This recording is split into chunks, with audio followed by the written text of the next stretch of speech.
Hello all welcome to my channel. ఈరోజు మనం ఈ వీడియోలో ఎండినెత్తల ఇగురు ఎలా చేయాలో చూద్దామండి. ఫస్ట్ పొయ్యి వెలిగించుకుని ప్యాన్ పెట్టుకుంటున్నాను. దాంట్లో ఒక 2 స్పూన్స్ ఆఫ్ ఆయిల్ వేసుకుంటున్నాను. అది కొంచెం హీట్ ఎక్కిన తర్వాత ఎండినెత్తలు నాకు కావాల్సిన క్వాంటిటీ తీసుకుంటున్నాను. అవి మనం బాగా వేయించుకోవాలి. అది మనకి కొంచెం గోల్డెన్ బ్రౌన్ కలర్ కింద వస్తాయి. అలా వచ్చినంత వరకు మనం వేయించుకోవాలి. వేయించుకున్న తర్వాత తీసి పక్కన పెట్టుకోవాలి. ఇలా ఫైనల్‌గా ఇలా అయితే అవుతాయండి. సో, ఇలా చూసుకొని మీరు ఈ విధంగా చేసుకోండి. తీసి పక్కన పెట్టుకుంటున్నాను. ఇప్పుడు ఇదే ప్యాన్‌లో ఇంకొంచెం ఆయిల్ వేసుకున్నాను.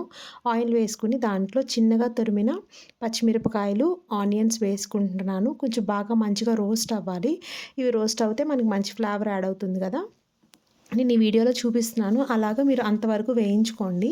వేయించుకున్న తర్వాత నేను 2 టొమాటోస్ తీసుకున్నాను. దాన్ని నేను తురుముకున్నాననమాట. సో, ఆ తురుముకున్న పేస్ట్‌ని నేను తీసుకొని దీంట్లో వేసుకుంటున్నాను.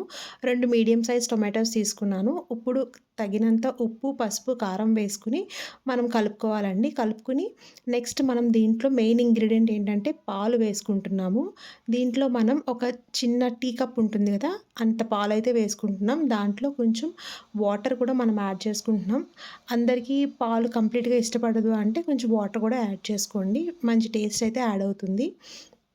ఇప్పుడు ఈ 2 బాగా కలుపుకోవాలండి మనం. కలుపుకున్న తర్వాత మూత పెట్టుకొని కాసేపు ఉంచుకుంటాం. ఎండినెత్తళ్ళు చాలామంది తినరు కానీ దీంట్లో చాలా పోషక విలువలైతే ఉన్నాయండి. సో, ఇప్పుడు దాన్ని ఇది పాల్లో కలిపాను కదా! కలిపిన తర్వాత ఎండినెత్తలను కూడా దీంట్లో యాడ్ చేసేసుకుంటున్నాను.